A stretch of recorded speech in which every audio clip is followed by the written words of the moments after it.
Prologue, the man on the other side of the lake. Today, the clouds hide the mountains, or at least they try. Some sit halfway down Cecil Peak and the Remarkables across Lake Wakatipu, covering most of the mountains, while a few snow-covered peaks catch the pale winter light above them.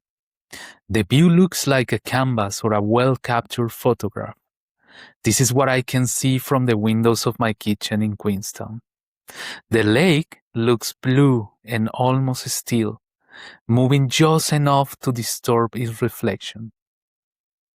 In the back garden near the house, the last red leaves of autumn stand against the water, and the wet deck shines with frost on this cold morning.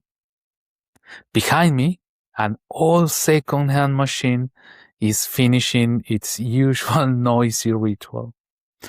I found the machine in a shop in Tianao, but it is a Breville Roma, probably more than 20 years old, and every morning it sounds as if it may be making its final cup. The grinder has already broken the silence. Now the machine rattles and complains as it pushes hot water through a Colombian blend I found in Arrowtown. Slowly, the coffee fills my cup, leaving a thin layer of golden crema on top. I stop to watch it form, as I always do. Perhaps I simply love coffee. Perhaps I have to come to value small rituals that ask nothing of me except a few seconds of attention before the rest of the day begins. Today, I am drinking just a long black. Downstairs, my laptop remains open in the studio with this manuscript waiting on the screen. I step away to make coffee. The room was empty when we first moved in, but it gradually became the place where I write, record, read, meditate, and try to make sense of the questions that have followed me across countries and through several versions of myself. The book came together in much the same way. I began writing seriously in the autumn of 2026. Before that, I had loose pages scattered across different places. At first, I thought I was simply placing events in order: childhood, university, law, public service, corporate life, migration, kitchens, vessels, relationship, and many times I had to begin again. I wanted to look back honestly and understand how one life had moved through so many forms. The more I wrote, however, the less separate those forms appear. Writing helped me recognize connections, but it did not complete them. Memories change when I place them side by side. An achievement could look different when followed by what it cost. A failure could look different when seen from the life it later made it possible. The sequence did not turn the past into a simple lesson. Instead, it made certain questions harder to avoid. The manuscript was no longer only a record of what had happened. It had become a way of asking who had lived through it. The light falls at an angle that allows me to see my reflection in the kitchen window. suspended over the lake and the mountains. I see a 40 years old man wearing a blue jumper beneath a woolen vest and a brown knitted beanie. A few curls escape beneath it, and a beard and mustache frame the face I now recognize in the glass.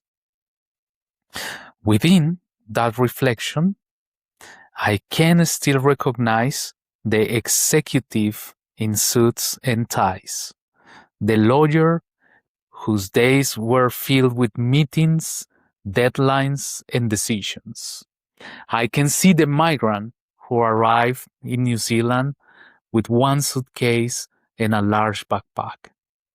The dishwasher is there too, standing beside a sink in Auckland, surrounded by dirty plates and unable to understand half of what the chefs were saying. I also recognize the chef, the driver, the meditator, and the writer who has left his manuscript open downstairs. They all look back through the same glass. I know they belong to the same life. I am less certain that I understand the road between them. If I had to describe the man at the window today, I would use one word: seeker. Someone is still trying to understand what happened, what changed, and what remains unfinished. Most importantly, he is not looking only at the road behind him, he is also looking at the path ahead. Queenstown has become the place from which I ask those questions.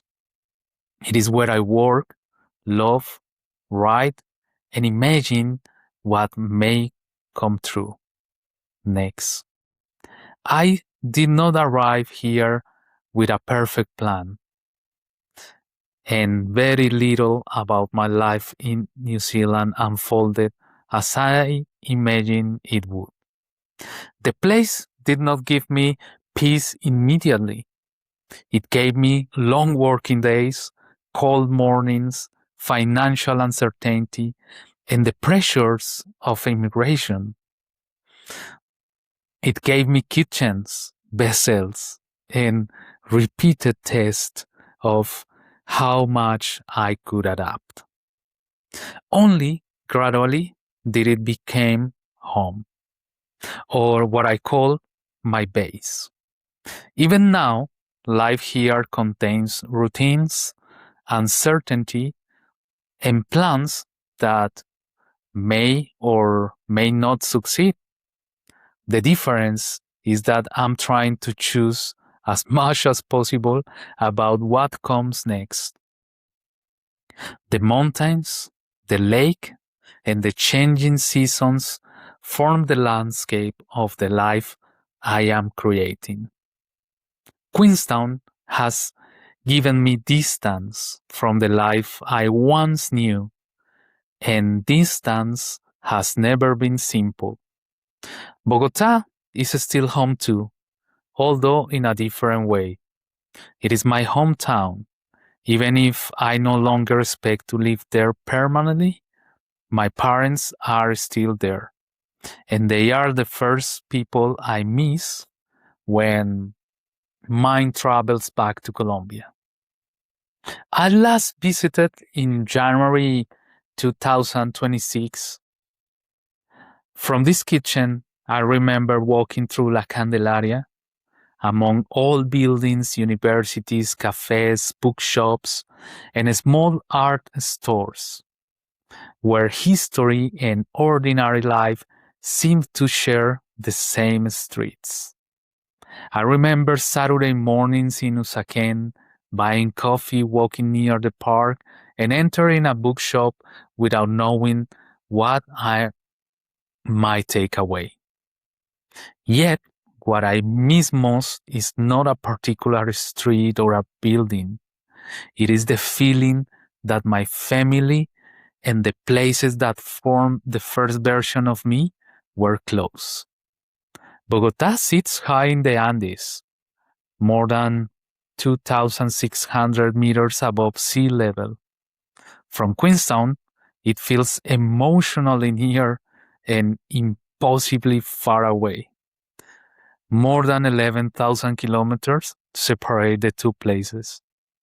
But migration is not measured only in maps or flight times.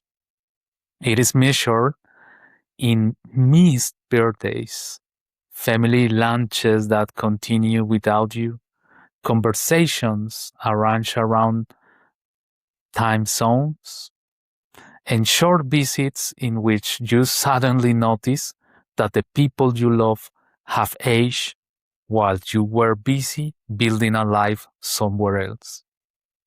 I do not regret leaving Colombia, but I do not pretend that the life I created here came without a price. Bogotá and Queenstown do not compete inside me. Bogotá formed me. Queenstown gave me space to become someone I could not yet imagine when I left. One holds my roots. The other holds the life I'm building. The difficult part is not choosing between them. It is missing the people who remains on the other side of the world. Perhaps that is one reason the manuscript in the studio became so important. The distance between these two homes is not only geographical, it also contains years between the child I was and the man at this window. How did the boy playing beneath a fig tree in Bogotá become the man standing beside Lake Wakatipu? How did the boy whose mother recognized him by the unusual color of his arm, the left arm, become a student who believed books might explain the world? How did that student become a lawyer? And the lawyer an executive?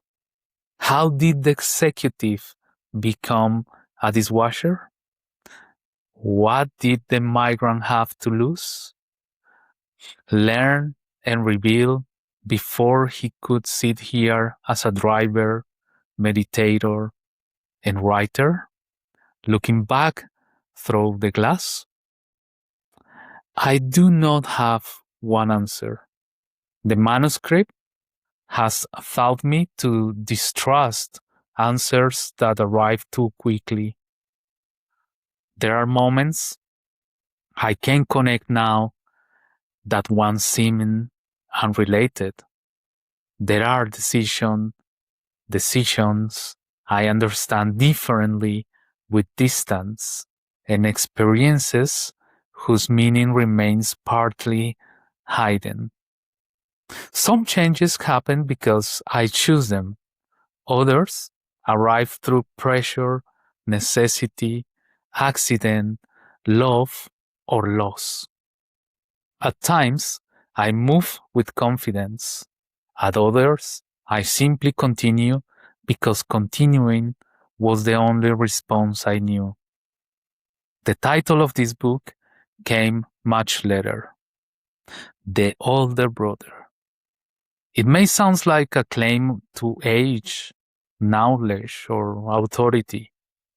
For me, it began with one of the most important relationships in my life and gradually came to carry more than one meaning. I will allow those meanings to arrive where they belong. Here, at the window, they remain partly hidden. The coffee machine has fallen quiet. I lift the cup between my hands. The Colombian beans have traveled almost as far as I have to reach this kitchen beside the lake in the South Pacific. The crema has begun to disappear and the coffee is already cooling. Downstairs, the manuscript waits. I have spent months trying to understand the man beside this lake. But the story cannot begin with the answers he believes he has found. It must begin before the titles, the departures, and the reinventions, before the kitchens, the vessels, and this distant home. Before I knew there could be more than one version of a life. The mountains remain partly hidden behind the clouds. On the lake, the TSS Ernstlow, a steamship more than a century old, begins its journey towards Walter Peak, as it does every day. To understand the man standing here, I must return to Bogotá, to the morning when his life began.